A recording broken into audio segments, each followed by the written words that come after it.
White pupils from poorer families have been let down by decades of neglect in England's education system. That's the damning verdict of a group of MPs. The chair of the Education Select Committee has described the situation as a national scandal. Ministers insist they're committed to making sure no child is left behind. Here's our education editor, Branwen Jeffries. It's really important that children appreciate the heritage and where it is that they come from. So you'll have seen that. I think for generations now that we have forgotten some of these communities. There's very little to kind of aspire to. Claire Marie runs a group of schools across Mansfield. Her own childhood was on a big estate. Now she's determined to raise ambitions.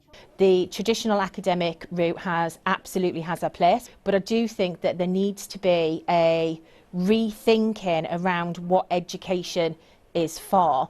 So she told me the school has a food bank, runs courses for parents in basic skills and encourages children's curiosity, getting them to think about different jobs.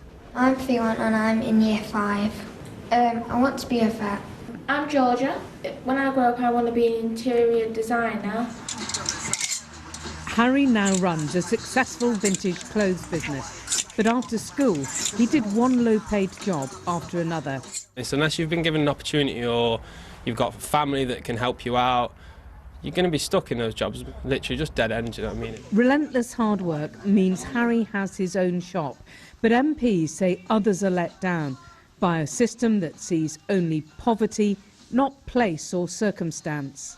If it was just about poverty, why is it that other ethnic groups on free school meals outperform white working class pupils on free school meals? And you're saying to poor white communities who are struggling, who are underperforming compared to almost every other ethnic group, you're saying they are people of white privilege. The use of the term white privilege, according to the chair of the committee, contributes to systemic neglect of white disadvantaged communities. And I would have to disagree that is not the reason for disadvantage. Poverty, social class and underinvestment has been a contributory factor.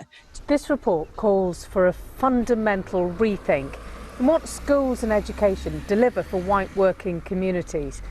Because, as it spells out, for decades there's been evidence that too many children have had their life chances limited by what they see around them, what they're able to experience, by the place that they grow up in.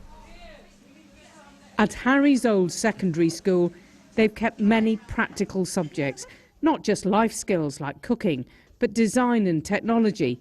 MPs say more of this is needed in communities where families want vocational routes, as well as sending their first child to university.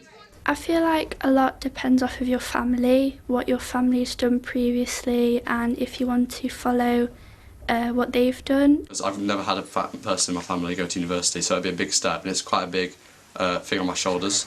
This school is trying to teach future skills. The government says it's levelling up, increasing technical education. But the real test will be if these pupils get good jobs when they leave. Branwen Jeffries, BBC News, Mansfield.